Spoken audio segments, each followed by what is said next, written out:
कभी आप अकेले बैठे सोचते हैं कि जो कुछ मेरे साथ हो रहा है, क्या वो मेरी मेहनत का फल है या बस किस्मत का खेल है? कभी लगता है कि मैं इतना कुछ कर रहा हूं, फिर भी आगे क्यों नहीं बढ़ पा रहा? और किसी को देखो, कुछ खास नहीं करता, फिर भी ऊंचाइयों पर है। तो क्या वाकई किस्मत ही सब कुछ है या कर्म ही असली शक्ति है? आज की कहानी में आपको दो जिंदगियां मिलेंगी, एक उस समय से जब राजा धरती के भगवान माने जाते थे और दूसरी इस आधुनिक दुनिया की एक सच्ची झलक। लेकिन इन दोनों में एक बात एक जैसी है और वो है श्री कृष्ण की अमर शिक्षा। कथा बहुत पुरानी है। मालवा क्षेत्र के एक छोटे राज्य में एक राजा था, पृथुदत्त। राजा ज्ञानी था, दयालु था और सबसे बड़ी बात, श्री कृष्ण का अनन्य भक्त था। वह रोज गीता पढ़ता और अपने राज्य के लोगों को भी नैतिकता का पाठ पढ़ाता। लेकिन उसके मन में एक सवाल हमेशा घूमता रहता था, कर्म बड़ा है या नसीब? क्या कोई व्यक्ति सिर्फ भाग्य के भरोसे बड़ा बन सकता है या सिर्फ कर्म करने से सब कुछ संभव है? उसने तय किया कि वो इस सवाल का उत्तर खुद खोजेगा, किसी विद्वान से नहीं, किसी शास्त्र से नहीं, बल्कि जीवन की प्रयोगशाला में। राजा ने राज्य के दो लोगों को बुलाया। पहला, योगीनाथ, एक किसान जिसे जीवन में कुछ नहीं मिला लेकिन मेहनती था।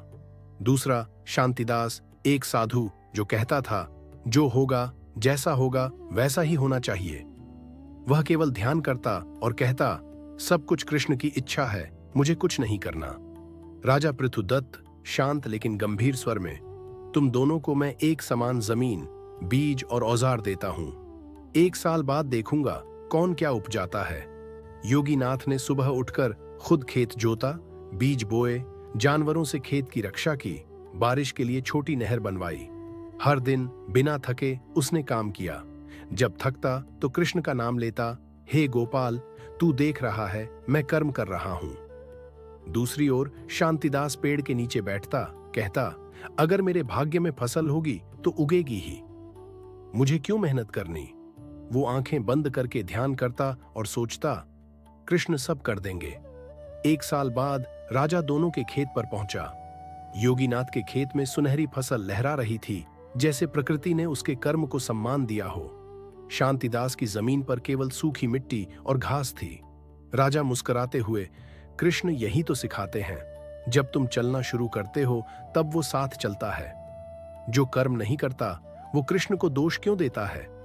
योगीनाथ ने सिर झुकाकर कहा, महाराज, मैं जानता हूं कि जो मैं कर रहा हूं उसी में मेरा भाग्य बन रहा है।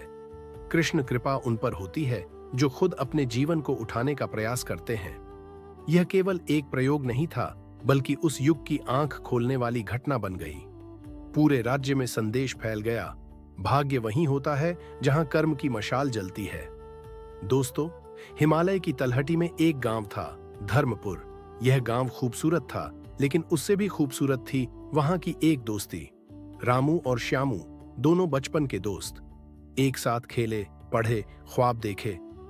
लेकिन समय के साथ उनके विचारों में दूरियां आ गईं। रामू का विश्वास था, जो करेगा वही पाएगा, कर्म ही असली भाग्य है। श्यामू कहता, जो किस्मत में लिखा है वो मिलेगा ही, मेहनत करके क्या फायदा। दोनों जवान हुए, जीवन के रास्ते अलग हो गए। रामू ने छोटी सी चाय की दुकान खोली और अपनी मुस्कान से ग्राहकों को जीता। हर सुबह वो दुकान सजाता, हर कप में मेहनत मिलाता और रात को थका हुआ भी कृष्ण का नाम लेकर सोता। हे नंदलाल, मैं अपना कर्म कर रहा हूं, बाकी तू देख। धीरे धीरे रामू की दुकान चल निकली। फिर उसने किराने की दुकान खोली, फिर एक रेस्टोरेंट। आज वो गांव के बच्चों के लिए स्कूल भी चलाता है। दूसरी ओर श्यामू हर दिन पीपल के पेड़ के नीचे बैठकर सोचता रहा, किस्मत कभी तो पलटेगी। वो ताश खेलता, अफवाहें उड़ाता, दूसरों को दोष देता, लेकिन खुद एक कदम नहीं बढ़ाता। समय बीतता गया, रामू बन गया गांव का आदर्श, श्यामू बन गया पीपल का स्थायी साया। एक दिन रामू पुराने दिनों की याद में पीपल के पेड़ के नीचे पहुंचा। श्यामू वहीं बैठा था, बूढ़ा, थका हुआ, लेकिन लापरवाही में लिपटा हुआ। रामू मुस्कुराते हुए, कैसे हो श्यामू भाई? तेरी किस्मत देख, कहां से कहां पहुंच गया, और मैं, किस्मत ही खराब थी मेरी। रामू धीरे लेकिन स्पष्ट स्वर में, श्यामू, किस्मत तो सोई रहती है, जब तक तू खुद उसे जगाने की कोशिश न करे। मैंने गीता में पढ़ा था, श्री कृष्ण कहते हैं, जब तक तू अपने कर्तव्य को नहीं निभाता तब तक तेरा भाग्य भी तेरी मदद नहीं करता। रामू जानता था कि भाग्य और कर्म दो पहिए हैं, लेकिन अगर तू सिर्फ किस्मत के भरोसे बैठा रहेगा तो गाड़ी हिलेगी भी नहीं। रामू ने श्री कृष्ण की यही बात अपने जीवन में उतारी थी। करते चलो, फल मिलेगा, और श्यामू ने गलत समझा, कुछ मत करो, फल अपने आप मिलेगा। तो दोस्तों, अगली बार जब आपके मन में सवाल उठे कि क्यों नहीं मिल रहा मुझे वो जो मैं चाहता हूं, तो अपने कर्म पर नजर डालिए। क्या आप वाकई प्रयास कर रहे हैं या बस इंतजार? क्योंकि कर्म वह बीज है जिससे नसीब की फसल उगती है, और कृष्ण वही जल है जो उस बीज को फल देता है, लेकिन तब जब तुम खुद मिट्टी में उसे बोते हो। कहानी पसंद आई हो तो इसे अपने दिल के किसी कोने में संजो कर रखिए। और हाँ, अगली बार जब कोई नसीब की बात करे तो उसे श्री कृष्ण की ये बात याद दिला देना, कर्म कर, वही तेरा सच्चा धर्म है। धन्यवाद।